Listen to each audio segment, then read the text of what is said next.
Hello Krishna Ram hello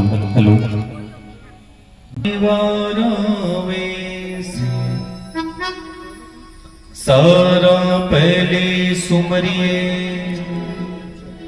Shri Gauri पुत्रे Ganesh.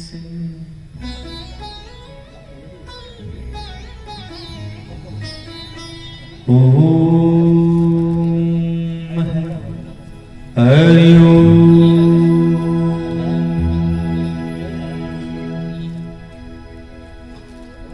कर्पूर गौरम करुणावतारम संसारिसारम भुजगेन्द्रहारम सदा वसन्तं हृदयारि वन्दे भवं भवानी शयनां नमामि।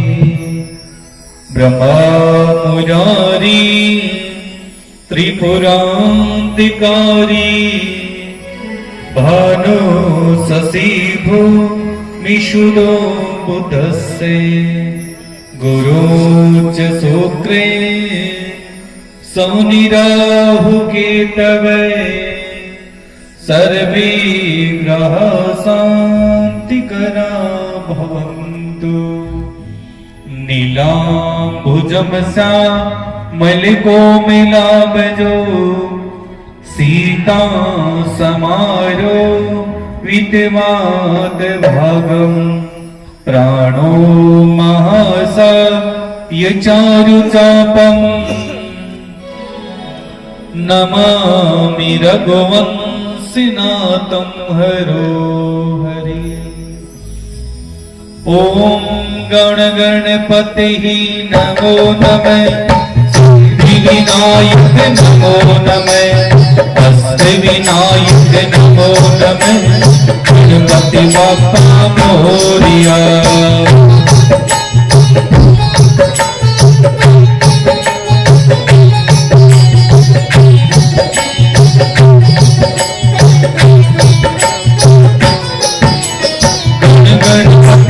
नमो नमः सिद्धिविनायक नमो नमः अष्टविनायक नमो नमः गणपति बाप्पा मोरिया।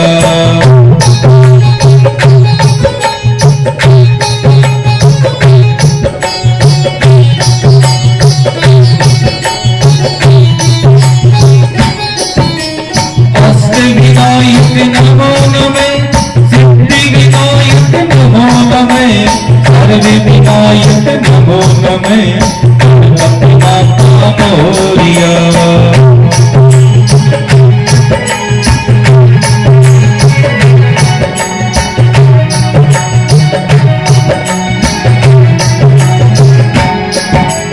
ओम गण गणपतिः नमो नमः सिद्धिविनायक नमो नमः अष्टविनायक नमो नमः गणपति बाप्पा मोरिया।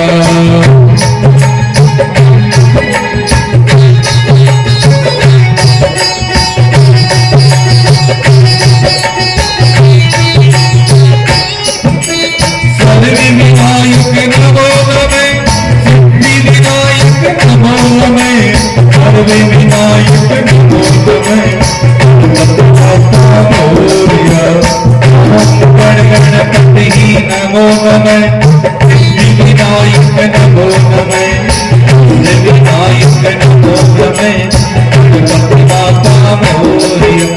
गणपति बाप्पा मोरिया सिद्धिविनायक मोरिया अष्टविनायक मोरिया अष्टविनायक मोरिया सिद्धिविनायक मोरिया सिद्धिविनायक विनायक मोरया विनायक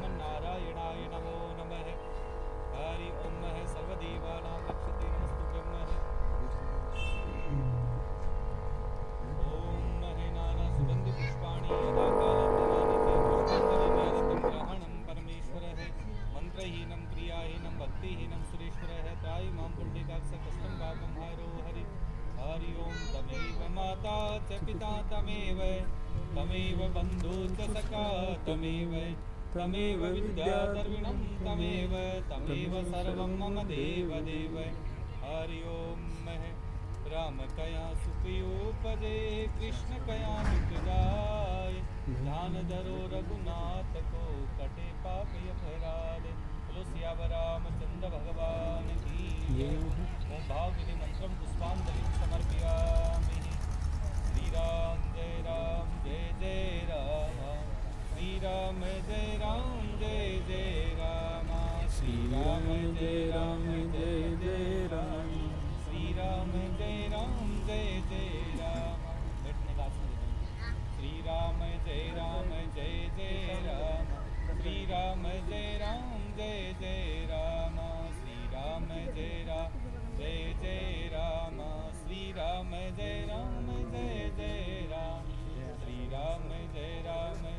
जय राम श्री राम जय जय राम श्री राम जय जय राम। आई हनुमंत विराजिए कथा कहूँ चितला तुम सेवक श्री राम के हरि हरि गुण गाओ।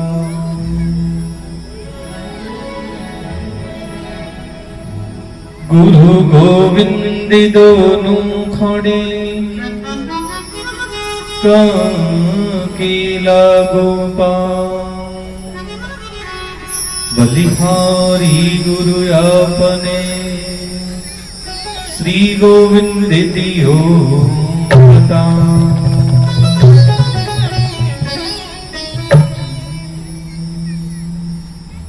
श्री राम जय जय रामा श्री राम जय जय रामा श्री राम जय रामा श्री राम जय जय रामा श्री राम जय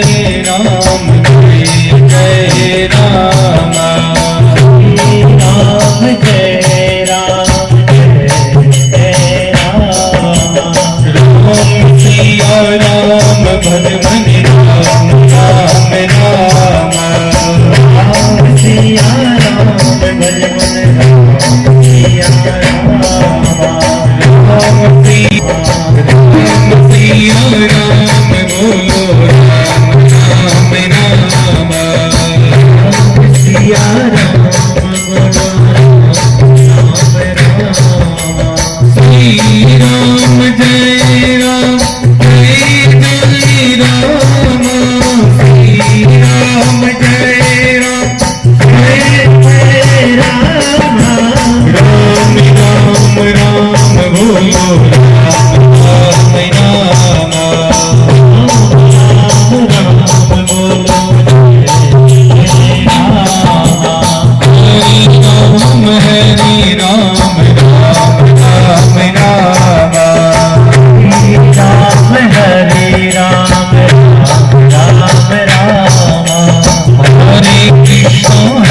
बोलो सियावर रामचंद्र भगवान की जय हो।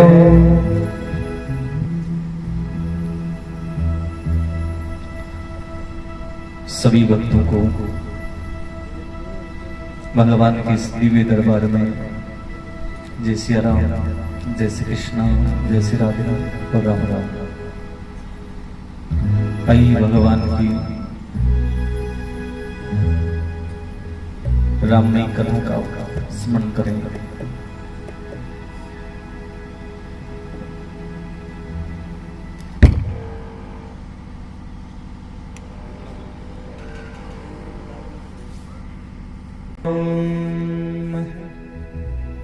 श्री राम श्री राम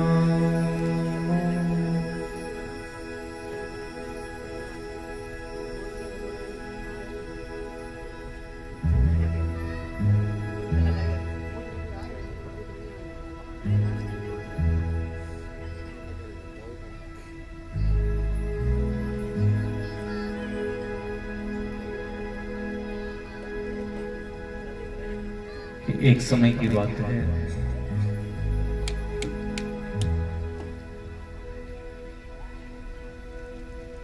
भगवान नारायण अपनी समस्त चराचर जीव जंतु की ओर दर्शन कर रहे थे। एक दिन अपन उस संत की कथा का स्मरण कर रहे हैं, रामचरितमानस, रामायण। ये ग्रंथ जिन संतों ने, जिन महात्माओं ने लिखा, वो अपने आप में बड़े अलौकिक थे। और जब भी कोई संत, ऋषि, मुनि कोई भगवान की कथा लिखते हैं तो ये उनके ऊपर कोई चमत्कार ही होता है। ऋषि वाल्मीकि जी ने रामायण की रचना की, परंतु ऐसे तो होता ही नहीं, कोई साधारण काम से ही भगवान की कथा लिखते। अपने जीवन में कोई ना कोई नया परिवर्तन होता है, तब जाके भगवान से जुड़ते हैं। एक समय की बात है, जो ऋषि वाल्मीकि थे, उनका जन्म का नाम रत्नाकर हुआ करता। रत्नाकर का परिवार पहाड़ों में रहता और पहाड़ों में पेड़ पौधों से फल फूल प्राप्त करके अपना गुजारा कर लिया करते। कहते हैं कि रत्नाकर अपनी माता पिता का इकलौता पुत्र था और कोई कन्या नहीं थी, केवल एक पुत्र ही था। धीरे धीरे हर माता पिता चाहते हैं कि मेरा पुत्र गुणवान हो। नाम भी अच्छा रखा, रत्नाकर, रत्नों से वशीभूत होने वाला। कहते हैं कि हर नाम के पीछे कोई न कोई गूढ़ रहस्य होता है, लेकिन उसे पता कब चले जब वो संत महात्माओं के सानिध्य में जाता है। हर एक नाम के पीछे गूढ़ रहस्य होता है, उसके अंदर क्या छुपा हुआ है, ये उसका निखार संत, ऋषि, मुनि, सत्संग में जाने से पता। रत्नाकर धीरे धीरे बड़ा हुआ। एक दिन उसके माता पिता कहने लगे, हे बेटा, हम तो वृद्ध हो चुके हैं, कामकाज तुम संभाल लो और हमारे से तो काम होता नहीं है। ऐसा करो, आज से तुम कमाना शुरू करो। रत्नाकर इकलौता पुत्र था, तो वैसे ही आपको पता, इकलौता होता उसे काम नहीं करवाते, क्योंकि लाडकोट खूब होवे। इकलौती संतान, माता पिता की आंखों का तारा बना हुआ रत्नाकर। माता पिता ने कह दिया, जाओ पुत्र, तुम कमाने के लिए निकल जाओ। जिसने जन्म से लेकर 20 वर्ष की अवस्था तक कभी कोई काम नहीं किया, तो वो अचानक कैसे कमा सकता है? उसे तो थोड़ा मुश्किल लगेगा। रत्नाकर ने सोचा, इससे तो अच्छा था मैं बचपन से ही काम लग जाता। परंतु माता पिता का आदेश था, टाले तो भी कैसे टाले। रत्नाकर माता पिता को प्रणाम करके घर से निकला है। पूरे दिन जंगल में घूम के आ गया, लेकिन कहते कि महाराज, अनजान अजनबी को कौन तो मजदूरी दे, कौन उसे अपने काम पे रखे। शाम को जब घर पे लौटा तो माता पिता ने पूछा, कुछ कमा के लाए हो? कहा नहीं। क्यों? ऐसे कैसे काम चलेगा? कहा चलो कल देखता हूं। दूसरे दिन रत्नाकर फिर गया है। अब नया था, वो किसी को जानता ही नहीं था, तो कैसे काम कर सकता था। दूसरे दिन फिर आ गया। माता पिता ने शाम को फिर पूछा, आज कमाया? कहा आज भी नहीं कमाया। तो कहा बोलो खाएंगे क्या? रत्नाकर ने कहा कि कल से कैसे भी कमा के लाऊंगा, तुम्हारा पेट जरूर भरूंगा। माता पिता ने कहा ध्यान रखना, किसी भी जीव जीवात्मा को तुम्हारे कर्म से कोई कष्ट नहीं होना चाहिए। तुम जो कर्म करके ला रहे हो, उससे किसी भी जीव जंतु को क्षति नहीं हो, किसी को नुकसान नहीं हो, ऐसा कर्म करना। का ठीक है। सुबह सुबह रत्नाकर निकला। उसने सोचा कहां से जाऊंगा, कहां पे नौकरी करूंगा। राम से रत्नाकर एक पहाड़ के ऊपर जाके बैठ जाता है। उस पहाड़ के समीप से एक रास्ता जाता था। और पहाड़ की झाड़ियों में छुप के बैठ गया। उस रास्ते से कोई भी आता उसको लूट लेता और शाम को घर चला जाता। अब उसको तो आदत पड़ गई, प्रतिदिन आता, झाड़ियों में बैठता और वहां पे उस रास्ते से जो भी जाता उसे लूट कर अपने घर पे ले जाया। कहते हैं पहले कोई नकदी तो होते नहीं थे, अनाज होता था, किसी के पास वस्त्र होते थे, जो भी उन्हें मिलता था राहगीरों से, आते जाते रास्ते वालों से लूट लिया और महाराज शाम को घर पे चला गया। ऐसा करते करते वर्षों का समय बीत गया। एक दिन माता पिता ने बुला के पूछा, रे बेटा ये तो बता, तो काम क्या करता है? इतने दिन हो गए तुम्हें कमाते हुए, कभी हमने पूछा ही नहीं। इतना समय हो गया। रत्नाकर ने कहा तुम्हें क्या करना है? तुम्हें क्या करना है? जो मैं ला रहा हूं उसे काम चलाओ। कहते हैं कि यहाँ संत लोग कहते हैं कि चाहे धन कम ही आ जाए कोई बात नहीं है, लेकिन अपनी संतान कर्म क्या करें उसका ज्ञान माता पिता को जरूर होना चाहिए। माता पिता को जरूर होना। हम इतने भी व्यस्त न हो जाए कि हमें ये पता नहीं होता अपनी संतान क्या कर रही है। वर्षों की बाद जब जवाब पूछा तो रत्नाकर ने अपने माता पिता को जवाब दिया है कि मैं 2-4 दिन जब शुरू में गया था तो किसी ने मुझे रखा नहीं, इसलिए मैंने क्या किया, आते जाते को लूटना शुरू कर दिया। रत्नाकर की माता कहने लगी हम भूखे मर जाएंगे, पर ऐसा मत करो। रत्नाकर को आदत पड़ चुकी थी झूठ बोलने की, और प्रतिदिन कहता आज नहीं लूटूंगा, आज नहीं लूटूंगा। ऐसे करते करते दिन व्यतीत हो गए। एक दिन रत्नाकर जिस पहाड़ पे बैठा हुआ था लूटने के लिए, आज उस रास्ते से संतों का समूह आता है। कुछ संत लोग नगर से भिक्षा लेकर वापस लौट रहे थे। रत्नाकर ने दूर से देखा, हमेशा एक आधा ही मिलता था, आज तो 7-7 संत एक साथ में मिले। सातों संतों ने अपने हाथ में हथियार ले रखे थे। दूर से आवाज लगा दी, अरे संतों जहां हो वहीं रुक जाओ, और आपके पास जो भी अनाज भिक्षा में लेके आए हो वहीं पोटली में छोड़ दो और चले जाओ। संतों ने कहा भाई भिक्षा हमने मांगी है और तुम ऐसे कौन होगे जो हमें लूटने वाले? रत्नाकर ने कहा यदि प्राणों को नहीं चाहते हो तो मत ले जाओ साथ। जिसको मृत्यु का डर नहीं लगता है तो ले जाना। आज तक रत्नाकर ने कहा मेरे से कोई बच के नहीं गया। सातों संतों ने उन झाड़ियों से आवाज आते हुए देखा तो संतों ने कहा कोई मनुष्य दिखाई नहीं दे रहा है, ये आवाज कहां से आ रही है? इधर उधर घूम के देखा तो एक सिद्ध पुरुष, विशाल शरीर का हष्टपुष्ट नौजवान उनके सामने आता है। सातों संतों ने देखा ये शरीर से कोई विकृत नहीं लग रहा है, लंगड़ा लुड़ला कैसा ही नहीं लग रहा है, शरीर से हष्टपुष्ट है, कोई इसके शरीर में कमी नहीं है, फिर इसे लूटने की आदत कैसे पड़ गई? सातों संतों ने उसे पूछा, हाथ जोड़े, कहा भाई जो भी तुम हो पहले तो ये बताओ तुम्हारा नाम क्या है? रत्नाकर ने साधु संतों से कहा, हे संतों मेरा नाम रत्नाकर है और मेरा परिवार इसी पहाड़ियों में रहता है।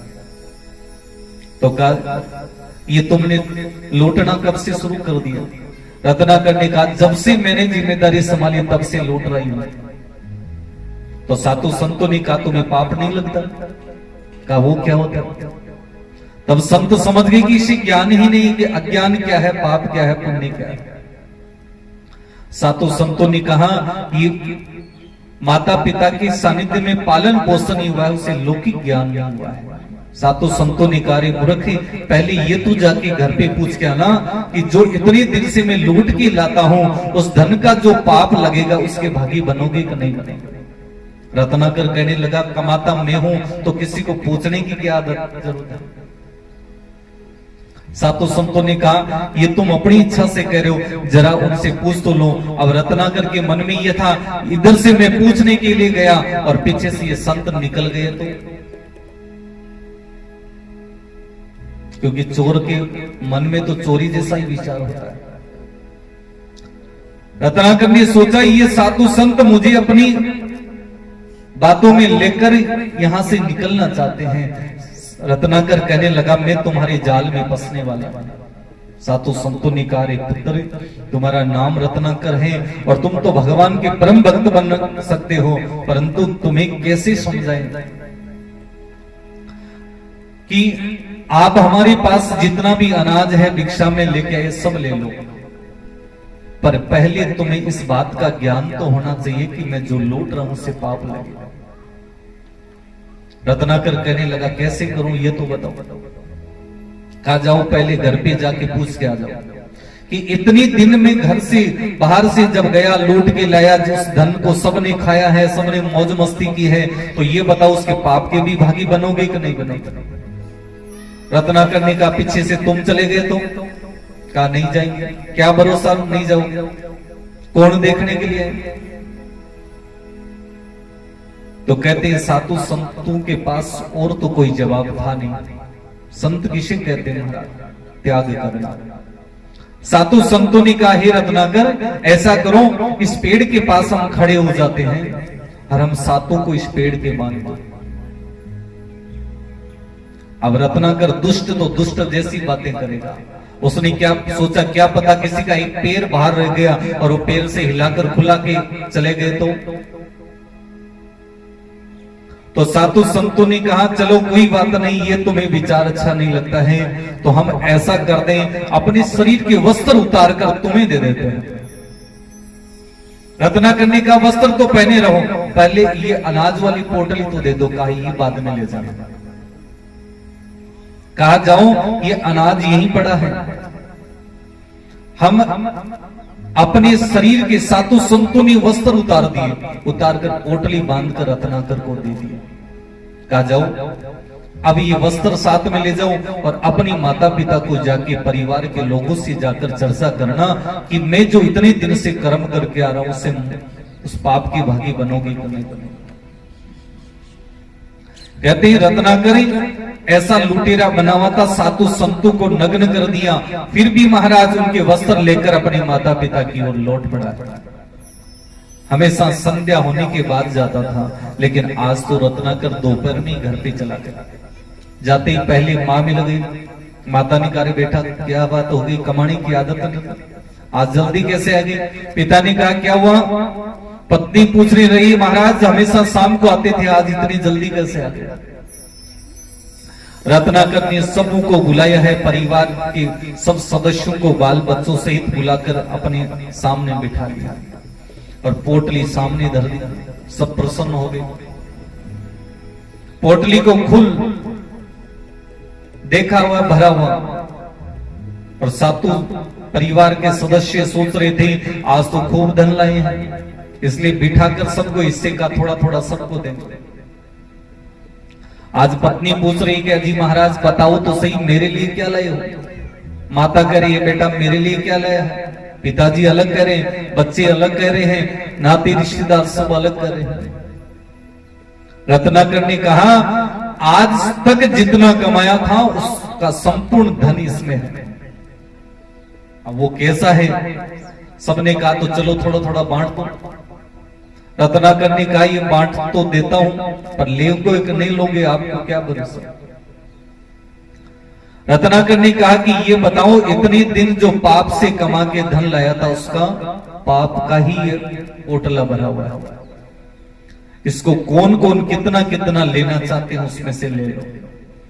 कहते हैं रत्नाकर ने पाप की जब बातें की तो सब परिवार के सदस्य उठकर खड़े हो गए और अपने अपने रास्ते की ओर चले गए। माता कह रही, हमारा कर्म था तुम्हें बड़ा करना, पालना पोसना, हम क्यों कहें कि तुम चोरी करके लाओ, तुम कर्म करके शुभ कर्म करके धन कमा के ले आओ। पत्नी कह रही कि महाराज अच्छा कर्म करो, मैं तो तुम्हारे पीछे आई हुई हूं, आप जैसे कर्म करके लाओगे वैसा मेरा तो काम रसोई का है, वो बनाती रहो। बाल बच्चे कहने लगे हम तो छोटे। परिवार के सब सदस्यों की वाणी सुनी रत्नाकर।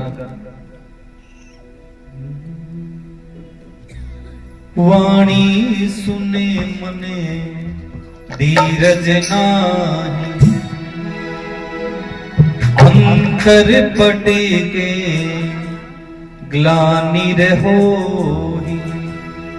सबकी वाणी सुनकर अंतर पटे, अंतर आत्मा से उसके अंतर्गत ग्लानि होने लगी, दुखी हो गया।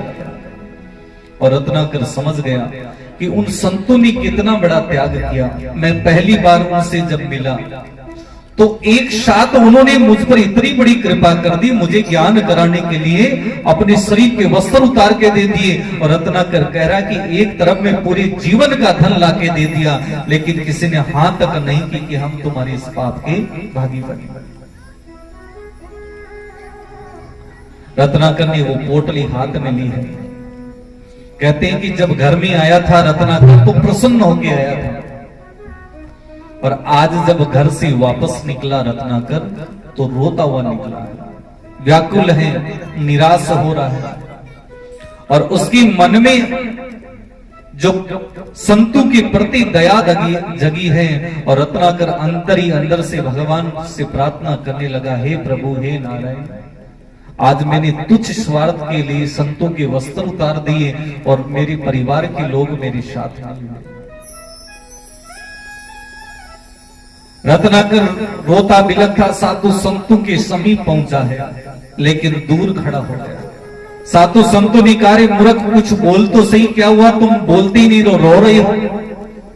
रत्नाकर कहने लगा, महाराज कैसे बोले, जो आप कह रहे थे वो सत्य हुआ, आप जो कह रहे थे वो बात सत्य हुई, और जो मैं सोच रहा था वो झूठी हो गई।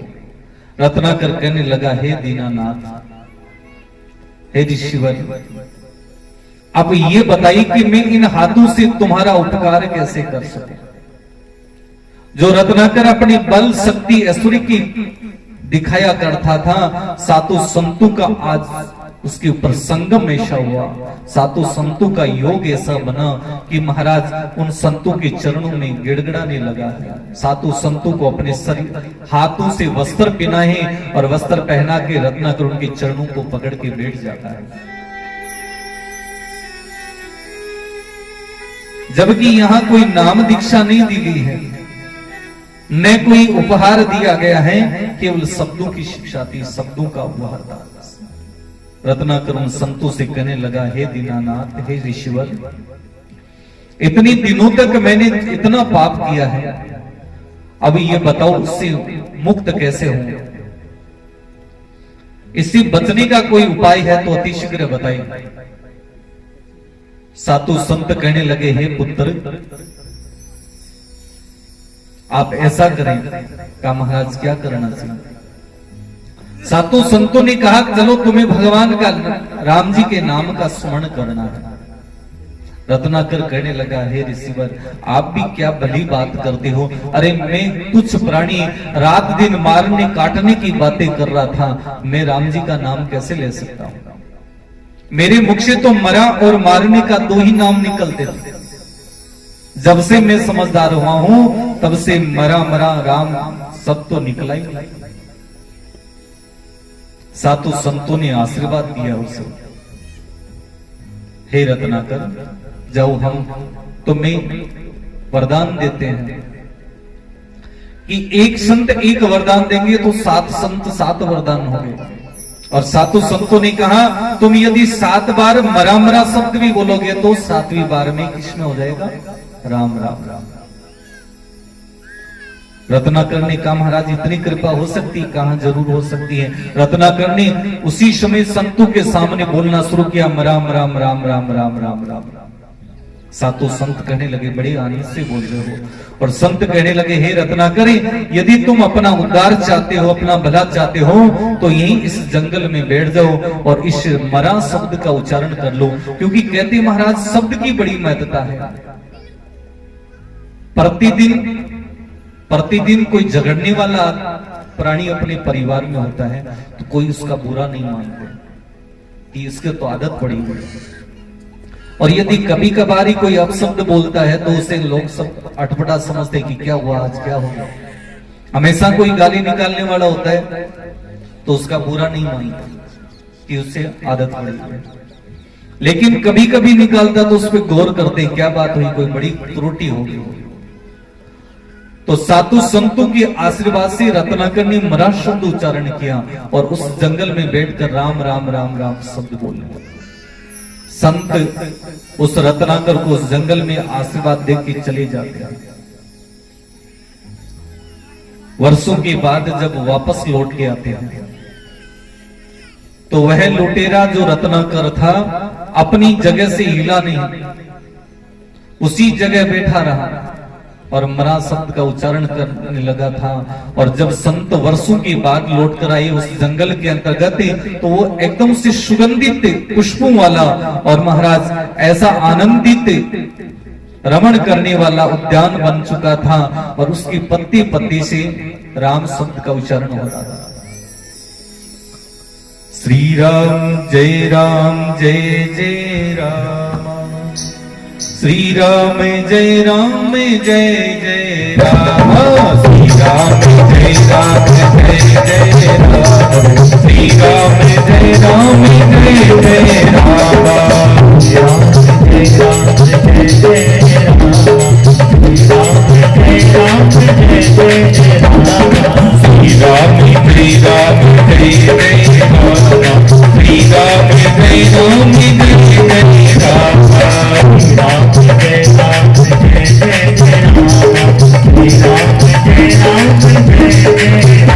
श्री राम जय राम जय जय राम, श्री राम जय राम जय जय राम, श्री राम जय राम जय जय राम, हरे राम राम राम राम, हरे राम राम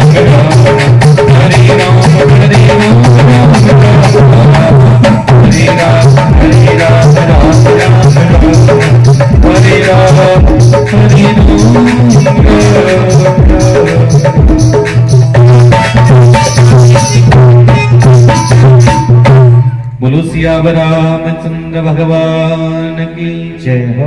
जय जय श्री राम, जय जय श्री राम।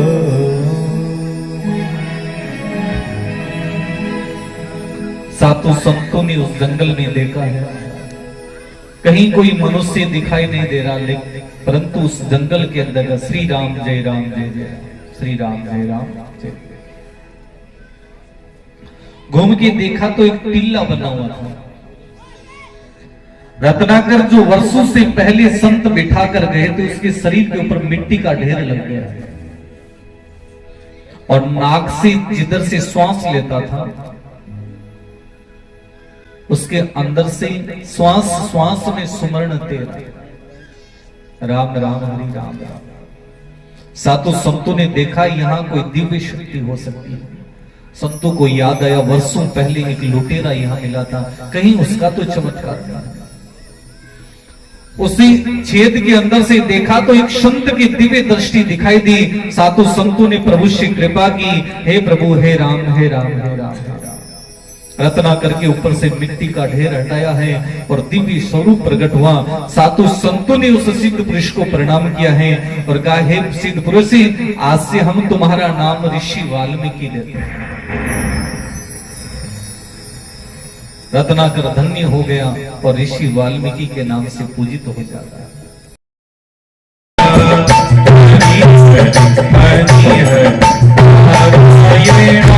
लक्ष्मी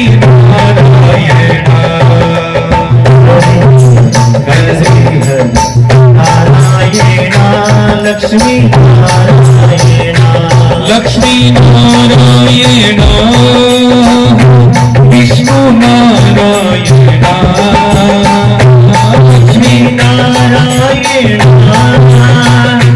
विष्णु नारायण हरि हरि हरि नारायण हरि जो नारायण हरे हरे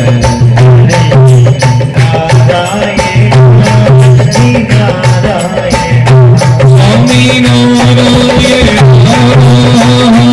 विष्णु नारायण स्वामी नारायण विष्णु नारायण हरि हरि हरि नारायण भगवन नारायण हरे विष्णु नारायण लक्ष्मी नारायण विष्णु नारायण रे लक्ष्मी नारायण विष्णु नारायण नारायण भगवन नारायण विष्णु नारायण नारायण विष्णु नारायण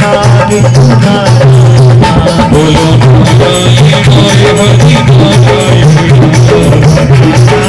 नारायण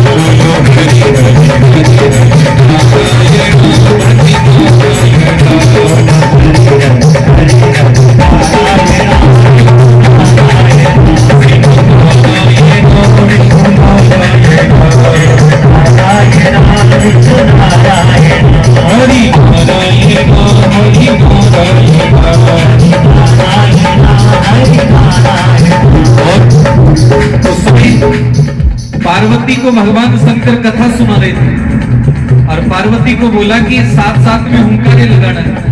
पार्वती ने बीच में पूछ लिया, महाराज हुंकारे में बोलना क्या है? हुंकारा में कहीं बोलना है। महादेव जी कहने लगे, अभी तक यही संशय बना हुआ है। कहा, हाँ महाराज। तो भगवान शंकर कहने लगे, हे पार्वती, जब कथा चले तो आप बीच बीच में बोलते रहना, हाँ नारायण, हाँ नारायण। महाराज इतनी सी बात है, आपको इतने वर्षों हो गए फिर अमर कथा क्यों नहीं सुना? इतना सा शब्द था तो मैं तो कब भी बोल जाती। भगवान ने कहा, अब बोल के देख लो।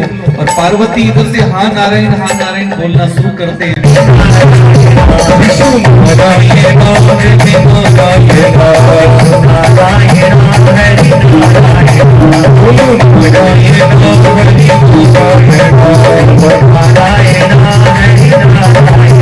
लक्ष्मी नारायण विष्णु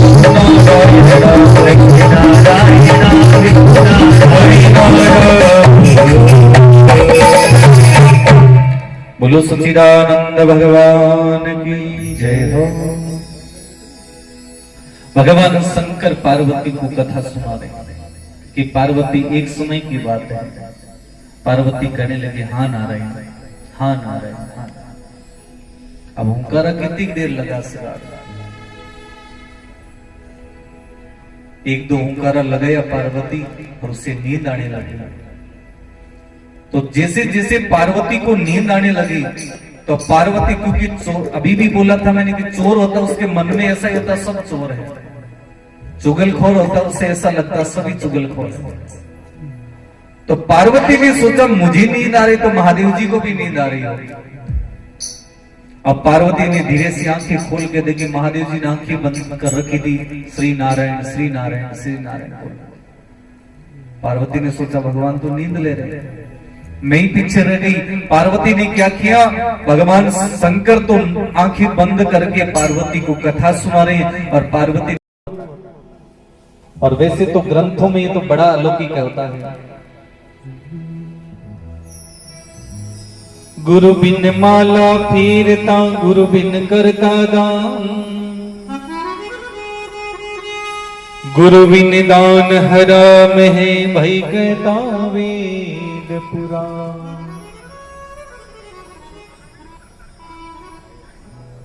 गुरु बिन दान हराम है, गुरु बिन माला फेरता गुरु बिन करता दान। गुरु के बिना माला जप रहे हैं, गुरु के बिना दान पुण्य कर रहे हैं तो उसका कोई प्रतिफल नहीं मिलने वाला।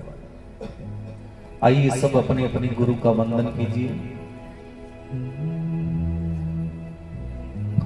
गुरु गोविंदा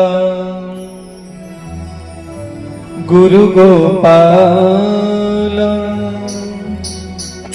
गुरु गोविंदा गुरु गोपाला, गुरु निरंकार ब्रह्मी गुरु भगवंता।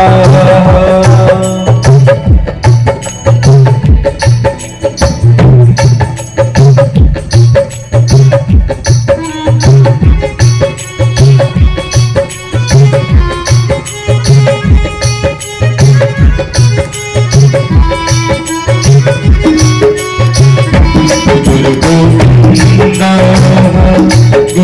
गोपाला गुरु गोविंदा गुरु गोपाला, गुरु निरंकार ब्रह्मी गुरु भगवंता।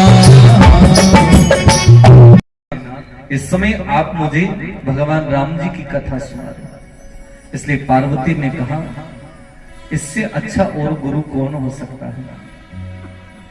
हे प्रभु, मैं कहां जाऊंगी, कहां खोजती फिरूंगी, इतने में आप फिर समाधि में बैठ जाओगे। इसलिए पार्वती ने तुरंत भगवान शंकर को ही अपना गुरु मान लिया और महादेव जी से कहने लगे, महाराज मैं तो आप ही को गुरु मानता हूं। और पार्वती खड़ी होकर महादेव जी को प्रणाम कर दिया। महादेव जी ने सोचा मैं ही तेज था, पार्वती मेरे से तेज निकली। तो पार्वती को कहने लगे महादेव जी की, हे पार्वती यदि गुरु बना लिया तो गुरु दक्षिणा भी देनी पड़ेगी, गुरु दक्षिणा भी। अब पार्वती के पास उस जंगलों में महाराज दक्षिणा कहां दी, कोई नोट थोड़ी दे पार्वती के पास, पहाड़ थे, पहाड़ों में रहते तो। तो कहते हैं कि पार्वती प्रतिदिन महादेव जी की पूजा के लिए फल फूल पुष्प श्रीफल नारियल लेके आया करते। तो आज पार्वती ने पुष्पों की टोकरी भरी है, उसमें नारियल धर दिया और महादेव जी के चरणों में अर्पण कर दिया है और कहा लीजिए प्रभु ये गुरु दक्षिणा में श्रीफल नारियल ले लो। कहते हैं कि तब से गुरु दीक्षा में नारियल दिया जाता है। नारियल अर्पण करके पुष्प अर्पण कर दिया महादेव जी के चरणों में और कहने लगी पार्वती कि महाराज अब तो भगवान की कथा सुना दी। और जैसे ही पुष्प अर्पण किए महादेव जी की दया हुई है महाराज। और महादेव जी इस समय पार्वती के पति के रूप में नहीं है, गुरु के रूप में विराजित हैं और भगवान महादेव पार्वती भी दया करते हैं। और संत लोग कहते हैं महाराज गुरु शब्द अपने आप में बहुत बड़ा है। जिसे सीखना मिले कुछ भी वो गुरु ही होता है। हम रास्ते रास्ते चल रहे, किसी से रास्ता भी पूछा है यदि बताया है तो वो गुरु ही है। राहगीर रास्ता दिखाने, जीवन के भी और अपने मूल कर्म के भी रास्ते। आज महादेव जी पार्वती पे अद्भुत दया कर रहे हैं और कहते हैं ओ गुरुदेव दया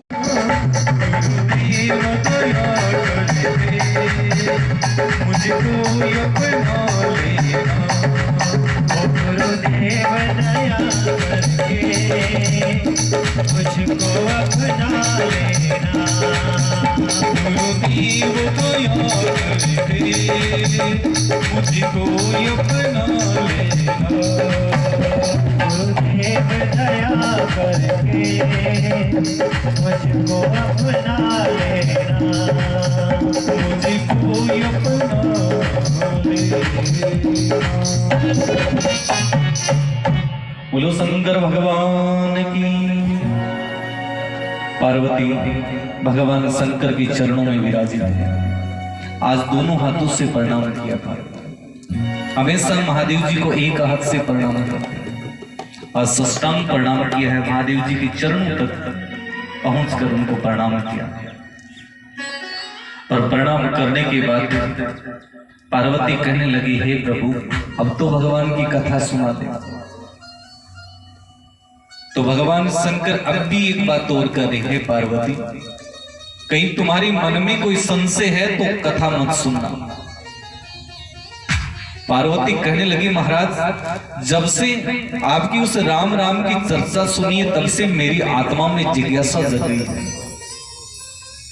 अभी तो केवल 2-4 नाम ही सुनाए हैं, तभी मैं इतनी उत्सुक हो रही हूं। तो पार्वती कहने लगी, हे प्रभु, ऐसा कौन अभागा होगा जो इस कथा को नहीं सुनना चाहे। पार्वती कहने लगी, हे भोलेनाथ, आप जिस नियम से, जिस विधि से कथा सुनाओगे मैं सुनने को तैयार हूं। तो भगवान शंकर कहने लगे, हे पार्वती, भगवान की कथा चली तो बीच बीच में ताली भी बजाते आ। का महाराज, इसका क्या औचित्य है? ताली का भी औचित्य है। ताली बजती रहेगी तो अपना शरीर काम करता रहेगा, और ताली हाथ पैर नहीं हिलेंगे तो नींद आ जाएगी, क्योंकि ये भगवान की कथा है। और जगह नींद आए का नहीं आए, लेकिन सत्संग में नींद जरूर आ जाती है। और जगह नींद आए ना आए, दवाई खाने के बाद भी नहीं आती है, लेकिन सत्संग में 1 घंटे ही जाके बैठ जाऊं, नींद पे नींद आना शुरू हो जाते, ऐसा लगता आज पूरे महीने की एक साथ ही आए। क्योंकि ये सत्संग की बड़ी कृपा है महाराज। तभी तो संत लोगों ने कहा, एक घड़ी आदि घड़ी, आदि में बुनियाद, तुलसी संगत साध की करोड़ पाप कट जाए। करोड़ों पाप कट जाते एक घड़ी के सत्संग। आज महादेव जी के साथ में केवल राम के नाम का ही सुना है। ये कितना मर्म है, कितनी इसकी महत्ता है, ये महादेव जी ने नहीं सुना। केवल राम जी की कथा की बात कही, अमर कथा की बात कही है, तो पार्वती मग्न हो गई और कहते महाराज, ये बड़ा सौभाग्य, आज पार्वती को महादेव जी कथा सुना रहे। और महादेव जी कह रहे, पार्वती, ये तुम्हारी भी परमात्मा की, उस राम जी की कृपा की तुम आज कथा सुनने के लिए विराजित हो। और अपन सब लोग भी आज बड़ा सौभाग्यशाली हैं, सब लोग, पूरी बस्ती वाले, इस भगवान की दिव्य कथा के हम सब भागी बन गए। और ये शुभ अवसर हम सबको अपनी जन्मभूमि पे, बहुत से लोगों की जन्मभूमि है, एक होती है कर्म भूमि, एक होती है जन्मभूमि। कर्म भूमि तो कहीं बना सकते हैं, लेकिन जन्मभूमि तो जीवन में एक ही बार मिलती है। कर्म भूमि इंसान काम कहीं कर सकता है, लेकिन जन्मभूमि मनुष्य जन्म में एक ही बार मिलती है। ऐसा थोड़ी होता है 2-2 बार जन्म गए। व्यापार कहीं कर सकते हो, रतेवाला से जाकर गंगानगर जाके शिफ्ट हो जाओ, वहीं कर्म भूमि हो जाएगी। परंतु जन्मभूमि पे भगवान का सत्संग तीर्थों के बराबर होता महाराज। ये भी अपने पूर्वजों की कृपा है। तो कहते हैं, एक बार की बात है, एक वृद्ध माता जी थे जिनकी अवस्था 100 वर्ष हो गई। उनको पता था कि 100 वर्ष के बाद भगवान की यमदूत आएंगे, ले जाएंगे, छोड़ेंगे। जिस दिन 100 वर्ष उनके पूरे हुए, उस दिन यमराज जी के 4 यमदूत आ गए। यमराज जी के 4 यमदूत आ गए। माता जी ने दूर से दरवाजे में प्रवेश करते हुए देखा कि चारों है तो वही, छोड़ेंगे है नहीं, लेके तो जाएंगे। तो माता जी ने उनसे निवेदन किया कि भाई चलो, आप यमराज जी ने भेजा आपको और मेरे लिए भेजा है, पर यह तो बताओ आप आज के दिन कितने लोगों को लेके जाओगे। यमराज के 4 यमदूतों ने कहा, आज के दिन हम 20 लोगों को लेके जाएंगे। माताजी ने कहा कि वो लिस्ट दिखाना देखे। वो लिस्ट देखी तो माताजी का नाम ऊपर ही ऊपर था। का 20 लोगों की लिस्ट है, उसमें सबसे पहले मेरा नाम मेरे घर पे आ गया, तो मुझे तो जाना ही। तो माताजी भी तेज थे, उनने सोचा कि कहीं क्या पता कोई हाथ जोड़ने से काम चल जाए, क्योंकि अभी पोती पोते की शादी नहीं की, उनको देख के चली जाए। माताजी ने चारों यमदूतों को कहा कि मुझे कुछ नहीं करना है, कोई बात नहीं, लेकिन मेरा एक प्रण है कि मेरे घर पे कोई भी आ जाए तो वो भूखे पेट नहीं जाना चाहिए। आप मेरे दुश्मनों मुझे लेके जाओगे पर आपको भोजन करके जाना। चारों यमदूत सोचने लगे, रे देखो भगवान की कैसी कृपा है, आज तक किसी ने पानी का नहीं पूछा, ये माताजी तो मरते वक्त आखिरी समय में इतनी सेवा कर रहे। चारों यमदूत कहने लगे, कोई बात नहीं, आपका 9 बजे का समय है, चलो हम आपको 11 बजे ले जाएंगे, लेकिन 2 घंटे में भोजन तैयार कर। माताजी ने कहा चलो मैं भोजन तैयार करती हूँ, लेकिन आप बाहरी जो कमरा है उसमें ही बैठना, अंदर मत आना। अपने पूर्वज कहा करते थे जहां रसोई बनती है वहां पे अंदर नहीं जाते थे। क्यों नहीं जाते थे? इसके 2 लॉजिक है। पहले जब रसोई घर में पकवान बनते थे तो बच्चों को रसोई घर तक नहीं आने देते थे, कि कोई भी रसोई में आ गया तो तेल ज्यादा जलेगा, ऐसे बोलते थे। तेल तो ज्यादा जलता नहीं जलता, सबकी काया स्वस्थ थी, तो जैसे तवे से उतारे और पेट में उतार देते, तो स्टोव होने ही नहीं देते। तो कहते अपने बुजुर्ग चतुर थे, थोड़े दिमाग वाले थे, तो उन्होंने हर बात को लॉजिक से जोड़ दिया। माताजी ने कहा आपको बाहरी बैठना, जब भोजन बन जाएगा तो मैं आवाज लगाऊं तो अंदर पधार जाए। भोजन जैसे ही बना, माताजी ने आवाज लगाई कि चलो चारों हाथ धो के आ जाना, आपके हाथ में जो कुछ भी है वो वहीं छोड़ के आना, अंदर मत लाना। उनके हाथ में तो वो लिस्ट थी, वहीं छोड़ दी और चारों को अपने चौक के अंदर बुला लिया, आसन लगा दी, भोजन परोसना शुरू कर दिया। आज माताजी अपने भाव से आनंद से भोजन परोस रहे, चारों को थालियों में फुल भोजन कर दिया और चारों को कहने लगे एक एक चम्मच खीर की और लेनी पड़ेगी, क्यों मैं दोबारा थोड़ी आऊंगी भोजन कर, क्योंकि आज मुझे जाना है। अब चारों को जबरदस्ती एक एक कटोरी में खीर और धर दी और माताजी वो जैसे ही खीर खाने लगे, इधर से उस बैठक में गए, वहां से लिस्ट उठाई और अपना नाम ऊपर से काट दिया, नीचे नीचे लिख दिया। वापस आ गए, पत्रिका को समेट के धर दिया। माताजी ने कहा भोजन कर लिया? कहा कर लिया। कहा चलो अब काम करो अपना। चारों खड़े हुए हाथ धोके और कहने लगे, हे माताजी हम और तो आपकी सेवा नहीं कर सकते कि यमराज जी ने आज 20 लोगों को लेके जाना है, पर ऐसा करो इन 20 को ले जाते हम 2-4 साल लगा देंगे। ये पत्रिका हम 1 नंबर से शुरू करने वाले थे, इस पत्रिका को नीचे से शुरू कर देते हैं। माताजी कहने लगे, हे प्रभु तेरी लीला बड़ी अलौकिक है। अरे जो मैंने सोचा वो नहीं हुआ, जो तुम सोचता है वो हो जाता है। इसलिए हम जो सोचते हैं वो होता ही नहीं है। जाई विधि राखे राम ताई विधि रही। ये भगवान की अद्भुत कथा है। आज पहला दिन, सब इस दिव्य झांकी के दर्शन करें, अपने माता पिता गुरु महाराज का वंदन करें और भगवान से स्मरण करें कि हे प्रभु, हे नारायण, आपने ये शुभ अवसर प्रदान किया, क्योंकि ये जन्म फिर मिले न मिले, लेकिन ये 9 दिनों का सत्संग, इसका आप ज्यादा से ज्यादा लाभ लें। अपने घर में वृद्ध माता पिता है तो वो पैदल नहीं चल के आ सकता, तो गाड़ी भी भेजिए वाला बने, तो वो ले जाओ, चलाओ, उसको खूब दौड़ाओ, सबको लेके आओ। नीचे नहीं बैठ सकते, चेयर ले आओ, और भी चेयर पे भी कई लोगों को नहीं बैठने की आदत, तो लेट जाओ, लेकिन भगवान की कथा सुनो। प्रतिदिन कथा 12 बजे से 4:15 बजे तक चलेगी। जोड़े से जो यजमान के तौर पे बैठेंगे वो समिति के सदस्यों को बता भी दें, जिनकी भी इच्छा है। यहाँ कोई डिमांड नहीं है कि भाई उनका इतना खर्चा लगेगा, पर डिमांड इतनी है कि लक्ष्मी सहित पधारना, जोड़े सहित आना। उसके बाद जितने भी भक्त लोग आ रहे हैं तो जहां तक हो सके जोड़े से पूजा करो। आप आरती भी कर रहे हो ना तो जोड़े से ही किया करो, क्योंकि ये सौभाग्य है महाराज जीवन में। दूसरी बात, भगवान की कथा सुनने के लिए आई तो ये पंडाल के आसपास अपनी जूतियां चप्पल थोड़ी दूरी खोलो। एक ही नहीं खोएगी, कहीं गमड़े वाली नहीं है, कैमरे लगे हुए बालाजी के सब, आराम से व्यवस्थित खोल के हाथ धो के बालाजी के दर्शन करके फिर भगवान के दरबार पर आए। दूसरा, एक मुट्ठी अनाज सब लेके, मुट्ठी में मतलब कोई पॉलीथीन में कैसे बांध के ले आओ, प्रसाद जो भी अपनी इच्छा से लेके आ सकते वो लेके लेंगे। और मैं तो ये कहता हूँ कि वैसे तो बच्चों की स्कूलें लग रही हैं, यदि उनको छुट्टी जल्दी हो जाती है तो आप बाल बच्चों को भी साथ में लेते हैं। जिस प्रकार आजकल क्या मेले में घूमने के लिए जाते हैं तो बच्चों को बड़ी कोड से लेके जाते हैं कि चल तू भी चल, तेरे को कौन दिखा के लाएगा। लेकिन उन्हें ये भी कहो कि चलो तुम भी मंदिर चलो, क्योंकि आज देखो अपनी संस्कृति धीरे धीरे लुप्त होती जा रही है।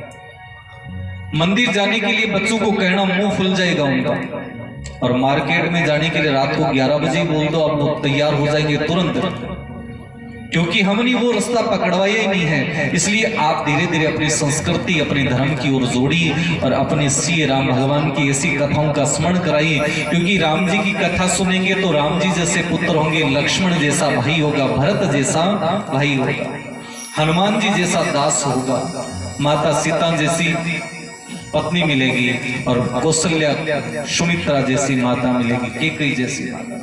भगवान की कथा नहीं सुनोगे तो महाराज फिर तो वो विचित्र ही विचित्र होंगे। इसलिए जैसी दृष्टि वैसी सृष्टि, जैसी दृष्टि वैसी सृष्टि, समझ गए? जैसा देखेंगे वैसा ही होगा। नाटक देखेंगे तो नाटक करेंगे, और भगवान की कथा सुनेंगे तो भगवान की कथा का स्मरण होगा। यदि 9 दिन की कथा में ज्यादा नहीं याद रहा, ताली बजाना भी सीख गए, श्री राम जय जय राम, तो भी एक सत्संग हो जाता है। एक बार राम जी का नाम 1 करोड़ सत्संग के बराबर होता है। तो अपन 9 दिन में राम राम शब्द जितना भी कीर्तन करेंगे वो सबसे अलौकिक है। और मैं तो ये कहता हूं कि बरसात जब हो जाती है, बरसात जब जेठ वैसाख में हो जाती है, तो अपनी इच्छा के अनुसार बीज बो लेना चाहिए, जो इच्छा हो। ऐसे नहीं कि कार्तिक का महीना आता तब सोचते हैं वो ये वाले बोते थे तो ठीक हो जाता। इसलिए भगवान की बरसात हो चुकी है, झड़ी लग चुकी है राम जी के नाम की। तो जितना सत्संग में हम शामिल हो सके तन मन से उसमें भगवान के सत्संग में जुड़िए। और सुबह सुबह भी कीर्तन चलेगा, सुबह सुबह चला दे, सुबह प्रभात फेरी लगेगी। जिन जिन भक्तों को पधारना है तो जरूर जरूर पधारें। सुबह 6 बजे से 7 बजे तक नगर भ्रमण होता है, हमारा कीर्तन चलता है पूरी मंडली के द्वारा। तो मैं तो ये कहता हूँ आप भी शामिल होइए। स्नान आदि करके नहीं आ सकते कोई बात नहीं, हाथ मुंह धो के आ जाइए, चाय तो यहाँ मिलेगी बनी हुई, सबको आराम से पिए, फिर नगर का भ्रमण करेंगे। हरे कृष्णा हरे राम नारायण सीताराम। मैं तो ये कहता हूँ कि सुबह सुबह जो वॉकिंग के लिए वो जो भक्त लोग जाते हैं, तो सुबह सुबह ये कीर्तन शुरू हो जाए, नगर का कीर्तन, तो उससे 2 काम होंगे। एक तो सुबह का वॉकिंग हो जाएगी, दूसरी बात जो सो रहे होते हैं उनके कानों तक राम जी का एक नाम भी पड़ गया। और यदि ऐसे कानों में सोते सोते रजाई को ओढ़ रखा तब भी बोलेंगे अरे ये क्या बोल रहा है, क्या वो कीर्तन वाले जा रहे हैं, भगवान का कीर्तन करें। किसी भी बहाने से प्रत्यक्ष हो रहा है, प्रत्यक्ष रूप में भी राम जी के नाम का स्मरण हो गया तो अपनी सत्संग सफल हो जाएगी। इसलिए मैं तो ये कहता हूँ कि जिनको दिन में समय नहीं मिलता है तो सुबह 6 बजे वाले कीर्तन में पधार जाए। और शाम को आरती कितने बजे होती है? शाम को 5:30 बजे आरती होती है, तो उस समय पधार जाए। दिन में किसी भक्त के कोई काम भी हो जाता है, कोई बात नहीं, आप काम भी करते रहें, लेकिन भगवान की इस कथा से भी जुड़ते रहें। कल की जो विशेष कथा रहेगी, कल भगवान शंकर पार्वती को जो अमर कथा सुना रहे हैं, तो पार्वती पहले पूछेगी महाराज मैं पार्वती थी या कुछ और थी पहले? तो भगवान शंकर पार्वती को पूर्व जन्म की कथा सुनाएंगे, सती का प्रसंग चलेगा। उसके बाद में पार्वती के रूप में जन्मी राजा हिमाचल के घर में, और भगवान शंकर की आराधना करी, और कल शिव विवाह होगा, शिव विवाह तक की भगवान की कथा चलेगी। तो कल भगवान शंकर की महादेव जी की विचित्र बारात भी आप लोगों दर्शन के लिए मिलेगी।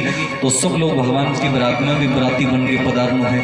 बोलिए सच्चिदानंद भगवान की। आइए भगवान की कीर्तन कर लेते हैं।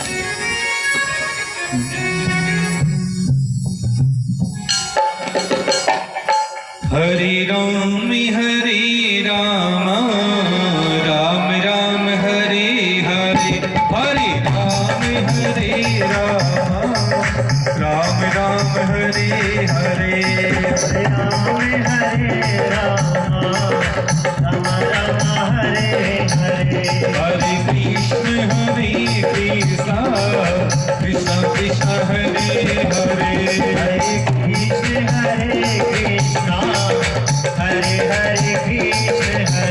बोलो हरे कृष्णा हरे राम नारायण सीताराम हरे कृष्णा हरे राम नारायण सीताराम हरे कृष्णा हरे राम नारायण सीताराम हरे कृष्णा हरे राम नारायण सीताराम रामी हरे राम राम राम हरे हरे राम हरे राम राम राम हरे हरे बोलो हरे कृष्णा हरे राम नारायण सीताराम हरे कृष्णा हरे राम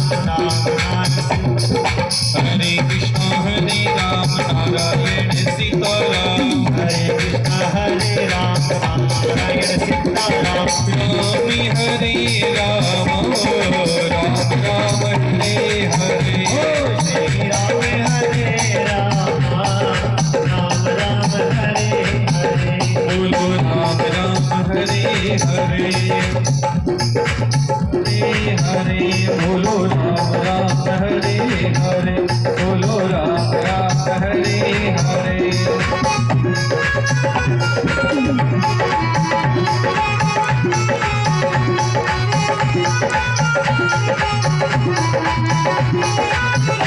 बोलो राम राम हरे हरे बोलो राम राम हरे हरे बोलो कृष्णा कृष्णा हरे हरे बोलो कृष्णा कृष्णा हरे हरे बोलो राम राम हरे हरे बोलो राम राम हरे हरे हरि राम हरे राम राम राम हरे हरे बोलो राम हरे राम हरे हरे राम हरे बोलो कृष्णा कृष्णा हरे हरे बोलो कृष्णा कृष्णा हरे हरे बोलो सियावर रामचंद्र भगवान की जय। सभी खड़े हो जाए भगवान की दिव्य आरती।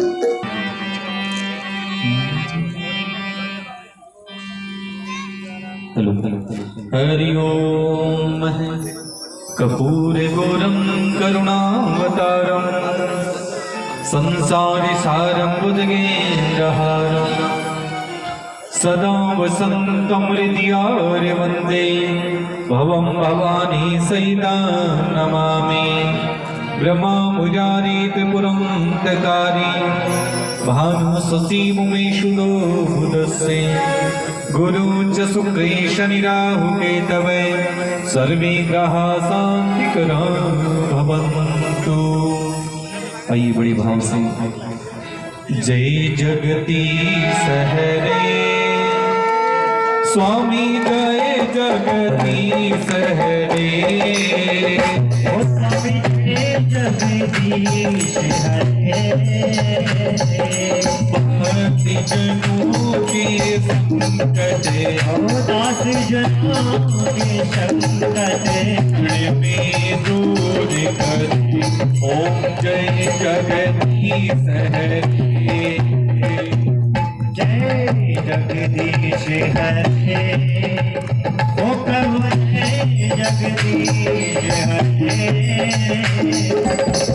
दास जनों के संकट क्षण में दूर करे ओम जय जगदीश हरे जो भावे फल पावे सुखी विनि से मन गाओ वाले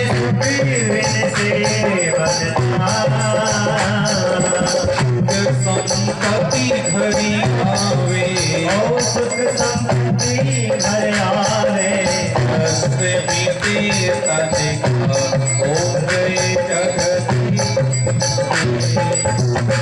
ओम जय जगदीश हरे ओ प्रभु जय जगदीश हरे आस जनों के संकट क्षण में दूर करे ओम जय जगदीश हरे मात पिता तुम्हें मेरे शरण नहीं किसकी स्वामी शरण पड़ो मैं किसकी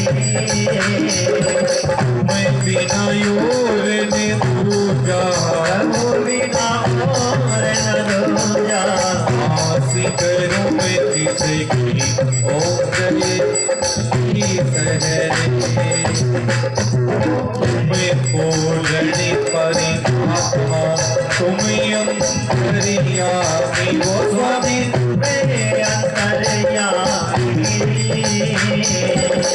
आदि ब्राह्मी परमेश्वरी आरे परमेश्वर मैं सभी के स्वामी ओम जय जगदीश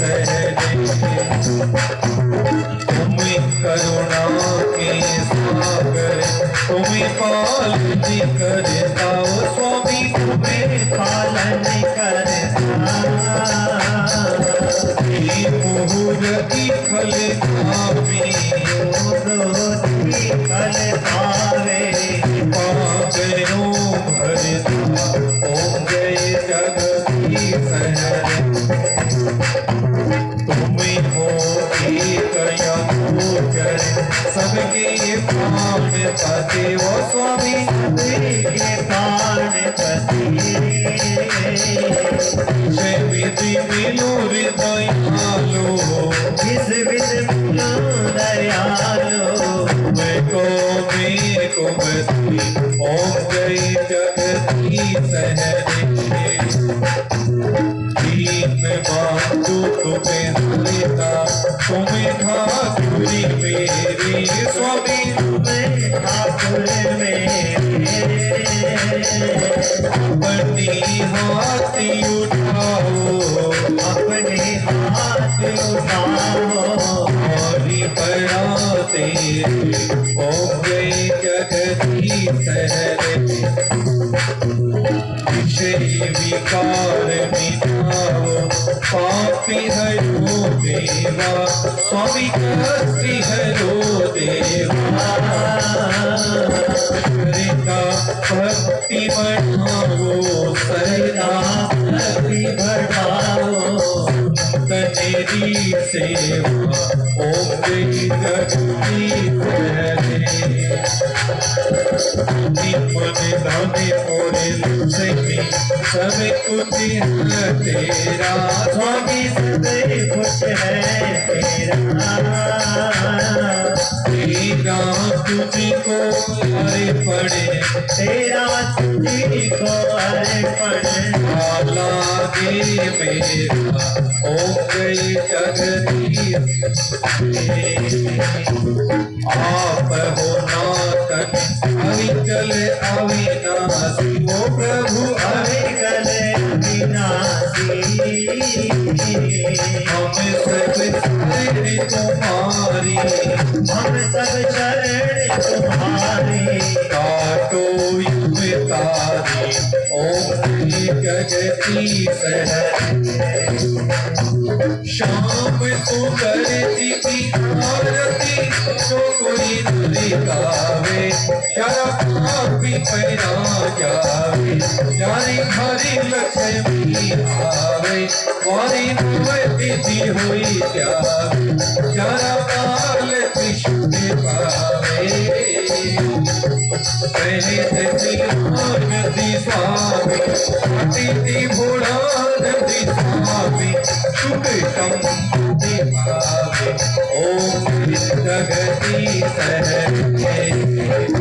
जगती जगदीश स्वामी जगदीश प्रभु जय दीनानाथ हरे स्वामी जय सिया राम हरे स्वामी जय सिया हरे भक्ति जनों के संकट नासी जनों के संकट क्षण में दूर करे ओम जय जगदीश हरे गोविंद बोलो हरि गोपाल बोलो बोलो हरि गोपाल बोलो गोविंद बोलो हरि गोपाल बोलो बोलो हरि गोपाल बोलो बोलो हरि गोविंद बोलो राधा रमण हरि गोविंद बोलो सिया बोलो हरि गोविंद बोलो राधा रमण हरि गोविंद बोलो रमण हरि गोविंद बोलो राधा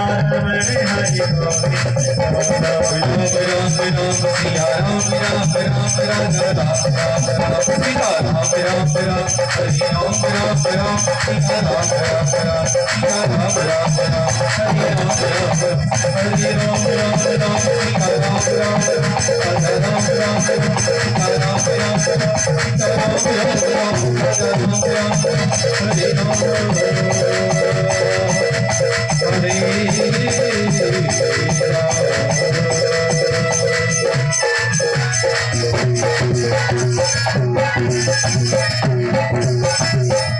बोलो बालाजी महाराज की जय हो।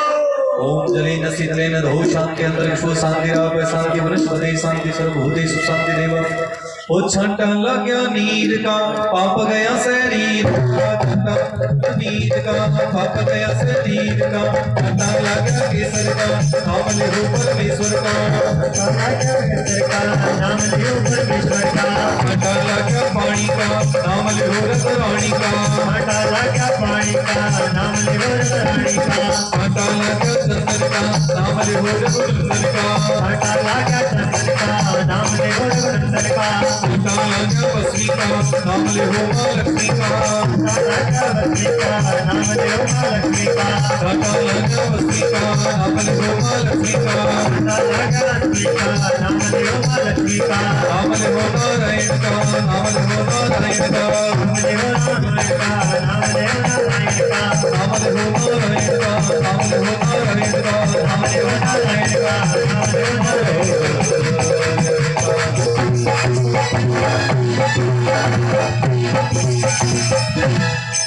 यजमान के हाथ में पुष्प बाकी सभा जोड़ी हरि ओम यगेन यगमैदन्तदेवा स्थानि धर्माणि वर्धमान्यासे तेनाकमयमाने स्वसन्ति पूर्वे सद्यसान्ति देवा ओमेकदन्ताय विद्महे वक्रतुण्डाय धीमहि तन्नो दन्ती प्रचोदयात् ओम नन्दनन्दाय विद्महे वासुदेवाय धीमहि तन्नो कृष्णे प्रचोदयात् ओम नाना सुगंधि पुष्पाणि यदा कालोद्भवानि चेत् पुष्पाञ्जलि मया दत्तं ग्रहाणं परमेश्वरे भाविनी मंत्र पुष्पाञ्जलिं समर्पयामि तमेव माता च पिता तमेव बन्धु च सखा तमेव विद्या द्रविणं तमेव सर्वं मम देव तमेव सर्वं मम देव बोलो सच्चिदानंद भगवान की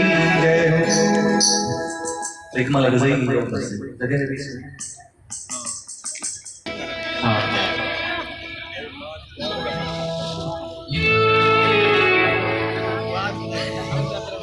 एक प्रेमा लगा लो सब